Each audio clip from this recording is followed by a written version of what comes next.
Greetings, Wambui Bahati here. Wambui made it. Welcome. You know, I live here in New York City, and just a second ago, split second ago, the weather was gorgeous today. Today is June 4th, 2021. Just a second ago, it was gorgeous. Just like that, now it sounds like a hailstorm outside.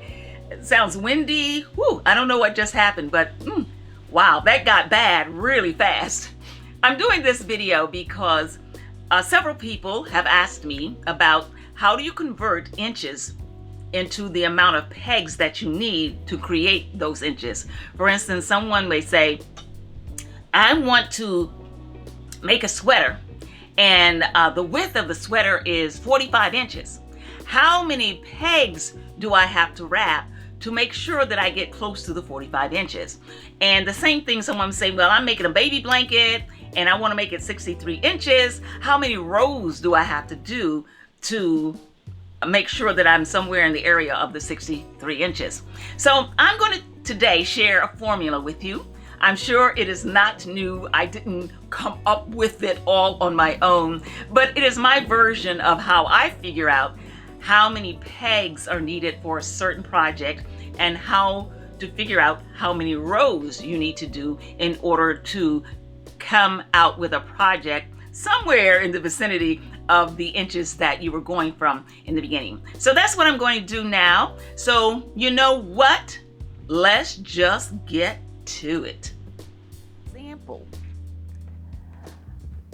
I did not make this sweater, but I'm interested in making a sweater. I've been playing around with a pattern for a sweater, and I like the way this sweater fits. So I want my front and back to be this width, but I didn't know how many pegs I needed to use in order to make sure I got this size. So the first thing I did was I laid the sweater out flat, no stretching, but just flat so that everything's smooth. I took the tape measure and I measured and I said, okay, this is roughly 15 and 3/4, but I do want about 3/4 on each side because I am going to have to do some stitching up here on the sides. So I'm going to call it 17. I'm going to say I want to make a sweater that is 17 inches wide. So I'm going to make a note of that. I want it to be 17 inches wide. All right, so I'm just writing this down so I know where I'm going. 17 inches wide. Now, the pattern that I'm going to be using, or the pattern that I have in mind, is not this exact sweater, but I did measure myself to see how long I want this piece to be for what I'm going to do, and it came out to 18 inches. So I'm going to say I want my sweater to be, or the piece that I'm making for this sweater to be 18 inches long. Okay, now we know where we're going. All right, now it's time to get the yarn and the loom. All right, let's do that.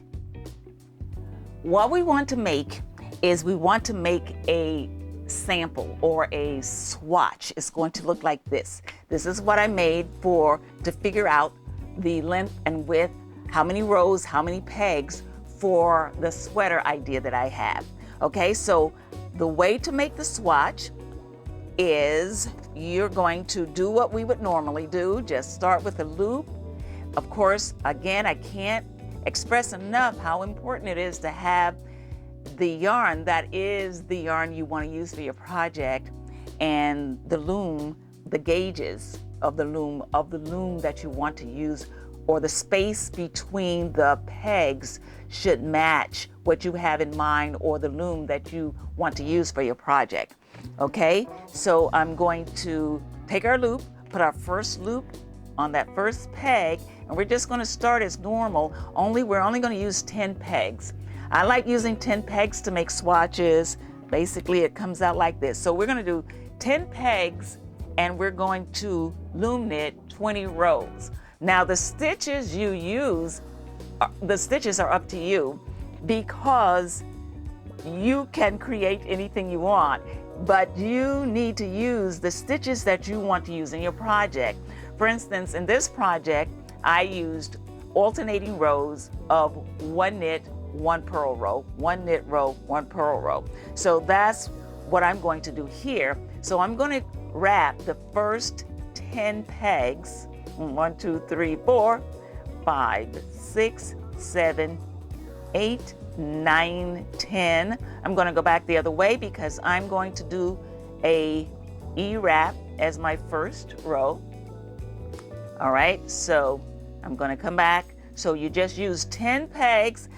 You can do, some people can do less. They say you can do 5, 6. I prefer to do 10 because I believe it gives me a truer answer to what I'm looking for, a truer measurement. Okay, so I'm going to go ahead and make this first row right here.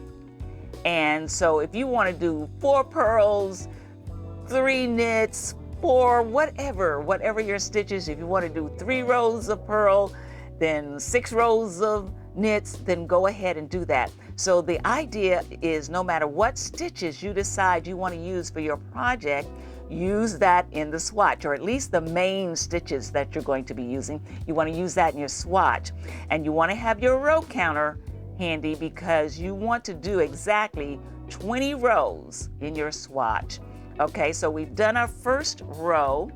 So we're going to count that. Now I'm going to go back and I'm going to do a row of purls. Again, you don't have to use this stitch pattern, but whatever stitch pattern you want to use, that's what you're going to use in order to make your swatch.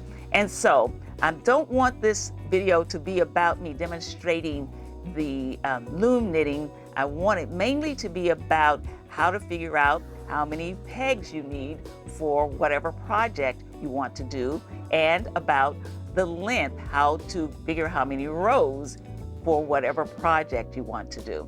Okay, so once you do that, what we're going to do is we're going to go 20 rows up. Whatever your row pattern is, you want to keep count, you're going to do 20. And then when you've done that 20, you're going to have something that looks like this.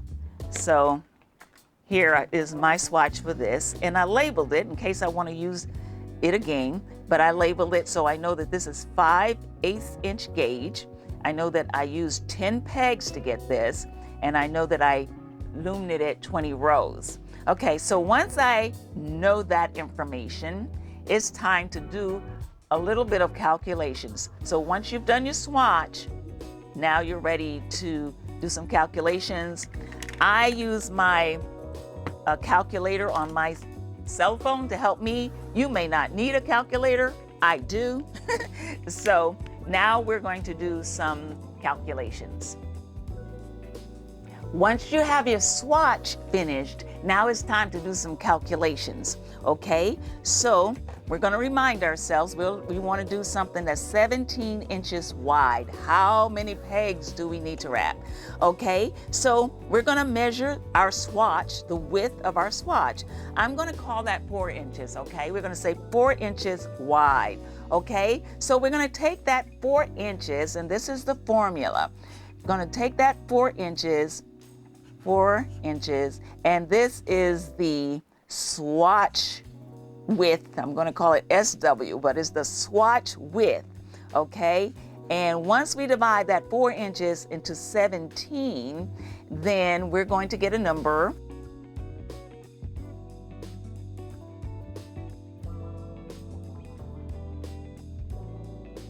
It comes to 4.25.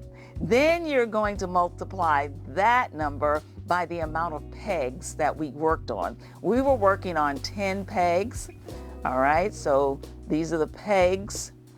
And when we multiply the pegs times this, then we know we're going to need 42, and that comes to 42.50, but we can't do half a peg, so we're gonna always err higher, up when we round off. So we're going to say 43 pegs. Okay, so you would need to wrap 43 pegs in order to get your garment or your project to be 17 inches wide using these stitches and this fabric on the gauge loom that you did this on. Okay, so how do we find out how many rows we want to do? So pretty much the same idea. So we said I want to do my sweater piece section 18 inches tall. So I'm going to divide that by the swatch length. So what is that? So the swatch length, when I measure the length, it comes to, I'm going to say 4 inches again. I'm going to say that's 4 inches as well. So 4 inches. So now I'm going to divide 18 by 4, okay? And we're going to get 4.5, 4.5. All right, so now we're going to multiply that number by the amount of rows that we did in this. So in this swatch, there are 20 rows. So 20 rows, okay? Now that's going to equal 90, all right? So now we know we're going to do 90 rows in order to get something that's 18 inches long using this yarn and this loom gauge and these stitches, okay? So I'm going to do one more example here now. Okay, so in case you're just doing something out of the blue, we're going to do that, okay? I'm going to do one more example before I go, and this time we're going to be pulling something out of thin air. Originally, I was using my sweater, something that existed, and I was showing how you could measure that to match. It's pretty much the same thing, but we'll just do one more example, and that example will be, let's say we want to make a table runner, and we want our table runner to be 12 inches wide. So let's say 12 inches for our table runner, and we want our table runner, let's say we want it to be 35 inches long. Okay, so we have 35 inches long, 35 inches long, okay, and this is 12 inches wide. Okay, so after we know what we want, the next thing we need to do is get our loom and get our yarn, and what we're going to do is we're going to make our swatch. And so we are going to make our swatch by making a loop to start with. All right, once we have our loop, just like we do when we are doing other projects, you're going to find that first peg, and we're going to do 10 pegs. 1, 2, 3, 4, 5, 6, 7, 8, 9. And now I don't know. 1, 2, 3, 4, 5, 6, 7, 8, 9, 10. Now I'm going to go back the other way. So you can do any stitches that you want, but for the sake of time, I'm going to alternate my rows again with 1 row of knit, 1 row of purl, okay? And so I'm going to make this first row of the E-wrap stitch. And so now I have completed 1 row. All right, so I'm going to make sure I count because we want to do 20 rows. And now I'm going to do a row of purl. Okay, so I don't want this video to be about me demonstrating the stitches or talking about stitches so much.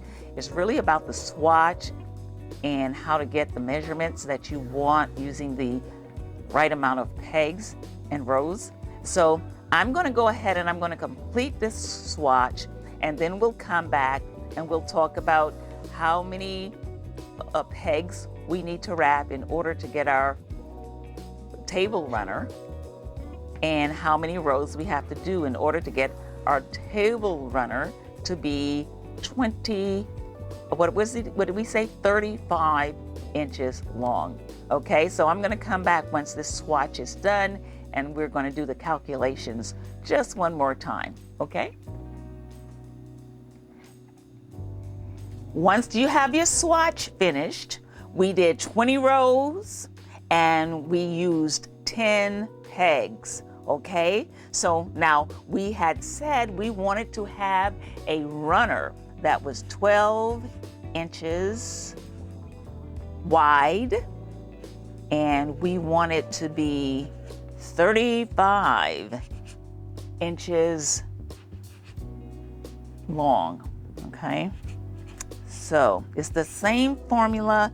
The formula is to take the inches that you want to have, and you're going to divide it by the width that you have that your swatch is. So our swatch, I'm going to call it 4 inches. Okay, so 4 inches, and so we're going to divide this 12, this what we want, by the 4 inches that we have.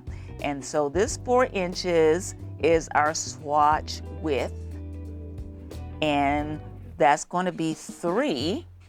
And then we're going to multiply this 3 by the amount of pegs that we worked our swatch on. So we had 10 pegs that we worked on, right?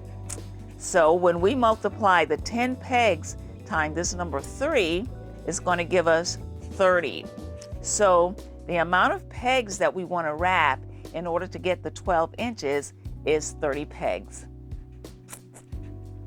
Using this yarn and these stitches, it's going to be, all right, so we would wrap 30 pegs to get this 12 inches. And then when we want it to be 35 inches long. So it's pretty much the same formula. We're going to divide the 35 by how many inches tall our swatch is. So our swatch is, I'm going to call it, everything seems to be 4, I'm going to call it 4 inches, okay? I'm going to call it 4 inches, and I'm going to divide the 35 by 4, and the 4 is the swatch length, okay? And that's going to equal, I already looked it up, 8.75, and we're going to multiply this times the rows. Now we did 20 rows. This equals 20 rows, right? So we want to multiply this amount times the 20 rows. And then we're going to get 175 rows. And that's how many rows you would have to do in order to get your runner 35 inches long using this yarn and these stitches. Okay, so that's where I'm going to leave that right there. Remember, if you have, I hope you can take this formula and that it will help you to be even more creative and use your imagination, because now it puts you in control of making projects the size and the amount of rows that you want to do. Okay, so on that note, I'm going to say bye-bye for now. And I'm going to ask each and every one of you to please stay wonderful.